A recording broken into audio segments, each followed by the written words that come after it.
ଥିଲା। ତା ପାଖକୁ ଗୋଟେ ଥିଲା ଆଉ ସେଠି ଗୋଟେ ମାଙ୍କଡ଼ଟେ ଥିଲା। ଏଇଥିପାଇଁ ତା ଗଛରେ ଜାମୁ ଲଗାଇଥିଲା। ଆଉ ସେତେବେଳେ କୁମିର ବାହାର ଆଇଲା।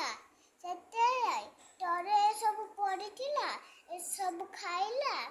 ସେତେବେଳେ ଖାଇକି ଜାଣିଲା ମାଙ୍କଡ଼ର ଏତେ ଜାମୁ ପଡ଼ି ଆଇଛି ତ ତା ମାଙ୍କଡ଼ ଚିକେନ କଲେ କେମିତି ଟେଷ୍ଟି ହେଇଥିବ। ଏଥିପାଇଁ ମାଙ୍କଡ଼ ସିଧା ଗଲା। ତା ମାଙ୍କଡ଼ ସେଠାରେ ଆଇଲା।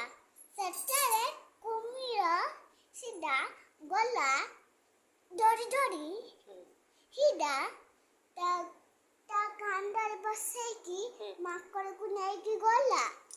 ତାପରେ ତାକୁ ଘାଡେଇକି ପୁରା କାଟେଇ ଦେଲା।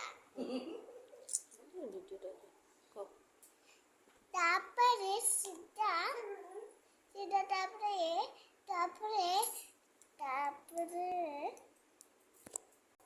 କହିଲେ ମୁଁ ତମର କଲିଜା ଖାଇବି। ଏଇଥିପାଇଁ ମାଙ୍କଡ଼ ମୁଣ୍ଡରେ ଗୋଟେ ଆଇଡିଆ ଆଇଲା। ତାପରେ ମାଙ୍କଡ଼ କହିଲା କୁମିର ଭାଇ, ତୁ ତମ ଚିକେନ କଲିଜା ଖାଇବୁ। ମୁଁ ତ ଚିକେନ କଲିଜା ଗଛ ପାଖକୁ ଛାଡ଼ିକି ପଳେଇ ଆସିଛି। ତୁ ଗଛ ପାଖକୁ ପୁଣି ନେଇକି ଚାଲେ। ତାପରେ ମୁଁ ଚିକେନ କଲିଜା ଆଣିବି, ତୁ ଖାଇବୁ। ଆଉ କୁମିରଟା କଷ୍ଟ ମାନିକି ଗଲା ସେଟା। ଆଉ ଗୋଟେ ମାଙ୍କଡ଼ କେମିତି ଗୋଟେ ଛାଲାଙ୍ଗ ମାରା ସିଧା ଗଛ ପରା ଆଉ ଆସିଲାନି। ଆଉ କହିଲେ ଏ ମାଙ୍କଡ଼, ମୁଁ ତୋର ଭାଇ ସ୍ୱାମୀ ଦେଲି, ଆଉ ତୁ କଣ ମତେ ଖାଇବା ପାଇଁ ଏମିତି କଣ ହଉଛୁ? ଯା ପଳାଇଛୁ।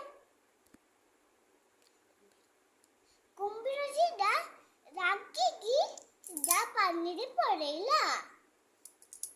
बाय बाय कहकर दिमाग बदलना। बाय।